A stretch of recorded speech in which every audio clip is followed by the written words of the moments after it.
कहानी की शुरुआत होती है मतलबी नगर नाम के एक खूबसूरत और समृद्ध गांव से। हर तरफ हरियाली, बड़े बड़े मकान, महंगी गाड़ियां और लोगों के पास पैसा ही पैसा था। लेकिन एक बहुत बड़ी कमी थी। मतलबी नगर के लोग बहुत घमंडी थे। उन्हें गरीबों से नफरत थी। अगर कोई गरीब इंसान गांव के आसपास भी दिख जाता तो उसे मार कर भगा दिया जाता। गांव के बाहर रहता था एक इंसान, राय स्टार। एक जमाना था जब राय स्टार का नाम सुनकर ही दुश्मन कांप जाते थे। वो एक मशहूर गैंगस्टर हुआ करता था, लेकिन अब वो बदल चुका था। उसने अपना पूरा अतीत छोड़ दिया था और एक छोटी सी दुकान खोल ली थी, जहां गरीबों और जरूरतमंदों को सिर्फ 1 रुपये में खाना मिलता था। हर दिन गांव के बाहर के लोग वहां खाना खाने आते थे। एक दिन जब राय स्टार गरीबों को खिला रहा होता है, गांव के कुछ अमीर लोग वहां से गुजरते हैं। एक आदमी बोला, देखो इन कुत्तों जैसे गरीबों को। दूसरे ने कहा, हाँ भाई चलो, यहाँ से गंदगी फैला रहे हैं। राय स्टार सब कुछ सुनता है लेकिन कुछ नहीं कहता, बस मुस्कुराता है और अपना काम करता है। लेकिन उन लोगों को क्या पता था,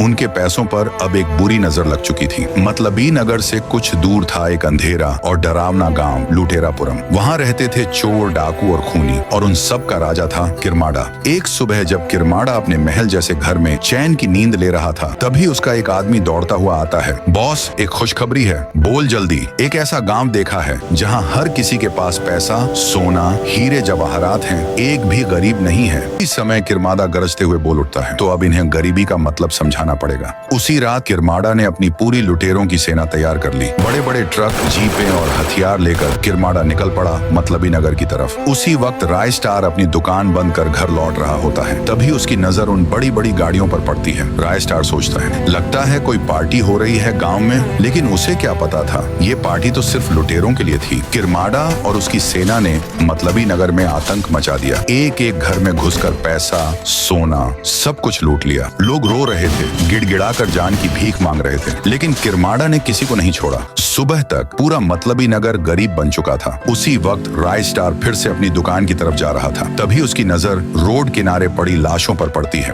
वो तुरंत अपनी बाइक से उतरता है। राय स्टार चौंक कर पूछता है, ये सब क्या हो गया, किसने किया ये सब? एक अधमरा आदमी कांपते हुए कहता है, किरमाड़ा और उसके लोग आए, सब कुछ लूट लिया, हमारे पास अब कुछ भी नहीं बचा। फिर पूरा गांव राय स्टार के पास आता है। राय स्टार, हमें माफ कर दो, तुम ही हमें बचा सकते हो। सारी बातें सुनने के बाद राय स्टार कुछ देर सोचता है और फिर एक कॉल करता है। राय स्टार कहता है, भाई अब समय आ गया है कमबैक करने का। सामने से उसके दोस्त कहते हैं, हम सब तो कब से तैयार हैं भाई, बस तेरा ही इंतजार था।